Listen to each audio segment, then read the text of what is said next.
It is just before dawn in the ruined European countryside. There is no birdsong, no wind rustling through leaves. Only a heavy, unnatural silence, the kind of silence that feels like a held breath. It hangs over shattered buildings and abandoned streets, a ghost haunting a world brought to its knees. The mist is cold and low, curling around the boots of American soldiers as they advance. Their rifles are held tight, their shoulders squared against the weight of the world. Each breath is a small cloud in the freezing air, short and controlled. They move as one, a column of ghosts in a dead landscape. Then a sound begins to grow from the distance. A deep, mechanical rumble. Sherman tanks, steady and reassuring, a promise that they are not alone in this fight. The sky above is dark and bruised, but on the eastern horizon, a thin line of gold appears. The sun is coming, and with it, something more. This was a world on the edge of collapse. Nations had been consumed by fear, and freedom was pushed into the shadows. The silence had become a surrender, and it could no longer be accepted. As the light grows, it catches the American flag stitched onto their worn uniforms, stained with dirt and sweat, but unmistakable. These are not heroes carved from stone. They are young men, farm boys, factory workers, students now carrying the impossible weight of history on their backs. Every step forward is a decision. Every breath is a risk. This is the story of when they chose to march. The sound of marching boots dissolves into the crackle of an old radio. We are thousands of miles away now in a quiet American home. The kitchen is lit by a single hanging bulb. A father sits at the table, his hands rough and calloused, listening as a voice on the radio speaks of battles overseas, of sons sent across the ocean. Nearby, a mother folds a uniform with slow, deliberate care. She presses her palm against the fabric as if trying to memorize its warmth, to send a prayer across the miles. Outside, the world seems calm, but inside every home, a silent war is already being fought, a war between fear and faith. America waits, but it does not stand still. The rhythm of the nation changes. Factories, once dormant, roar to life. The air fills with the sounds of a people at work. Sparks fly as steel is shaped into tanks and aircraft. Women move with precision and purpose, their faces focused, determined. They are welders, riveters, mechanics. Rivets slam into metal with the force of a drumbeat. Engines are tested, roaring with newfound power. Assembly lines stretch for miles, a mechanical river flowing toward the front lines. This is not background work. This is the backbone of the fight. Before freedom could be defended abroad, it had to be forged at home. Every machine hums with intention. Every worker knows that lives depend on the skill and speed of their hands. America was not just sending its sons to war. It was sending its entire will. At training camps across the country, boys are stripped down and built back up into soldiers. Mud clings to uniforms, heavy and cold. Rain soaks through fabric and skin, but they push on. Orders are shouted until voices break, forging discipline out of chaos. Among them is Jack Miller. 21 years old, his face still carries traces of the boy he was just months ago. He stumbles, he falls, he rises again, his jaw set. Around him, strangers from every corner of the nation become brothers, bound by a shared purpose they barely understand.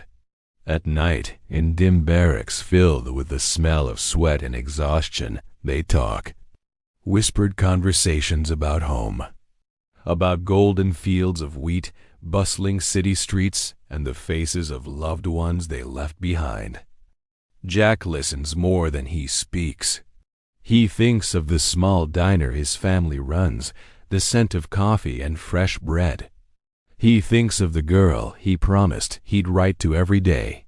One night, a soldier from Ohio asks him what keeps him going.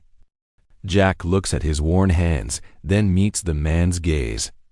Because someone has to, he answers simply. No one argues, they all feel it. In the silence that follows, they understand. The journey across the ocean feels endless. Massive transport ships cut through dark, unforgiving water under a sky that offers no comfort. The sea is a vast, empty expanse, mirroring the uncertainty in their hearts. Some men write letters they may never get to send, pouring their fears and hopes onto paper.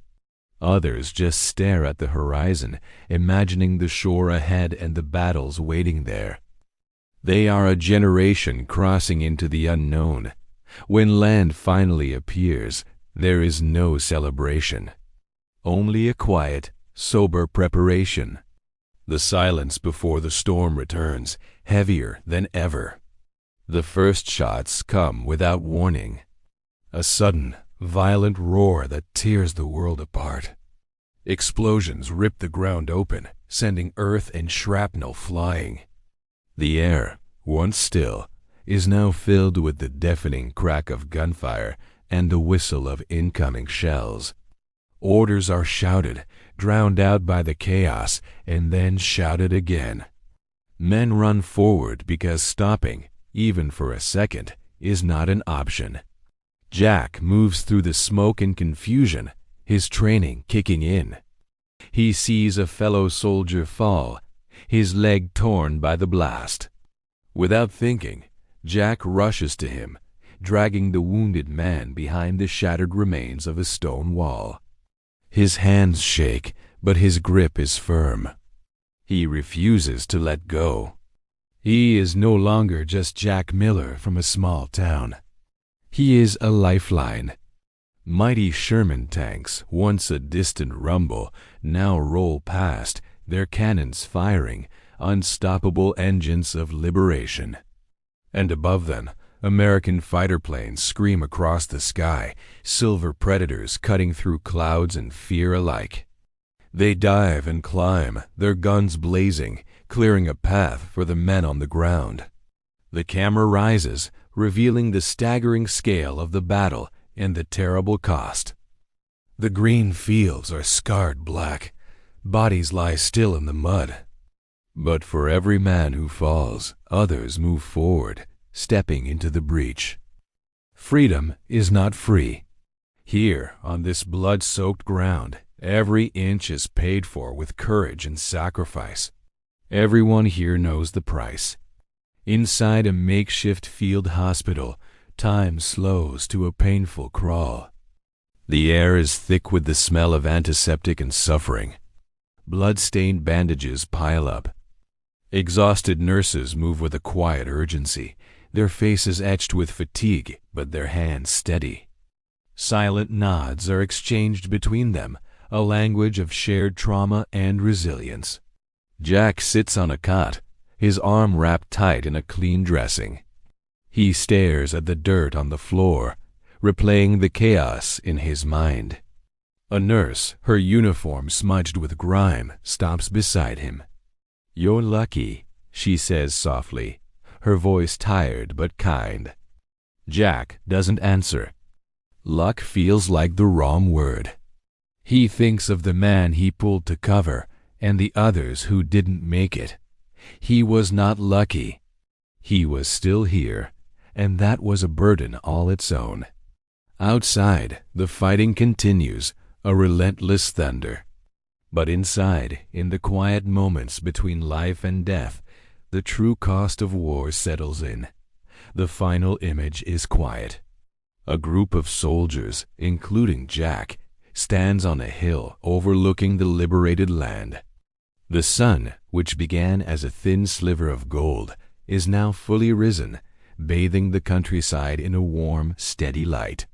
An American flag, planted in the soil, waves gently in the wind. There are no cheers, no grand speeches, Just exhausted men standing together, their faces weary but their eyes clear. They gaze out at the valleys and towns they fought for, knowing they were part of something larger than themselves, something that will echo through history. The voice returns one last time, calm and unwavering. It speaks of courage, not as the absence of fear, but as the choice to act in spite of it. It speaks of unity, of a nation that set aside its differences and came together to forge a weapon of will. It speaks of a generation that was asked to save the world and answered the call. They chose to stand when standing mattered most. Their legacy is not written in stone monuments, but in the freedom that endures. Thank you for watching. If this story moved you, please consider subscribing for more moments from our shared history.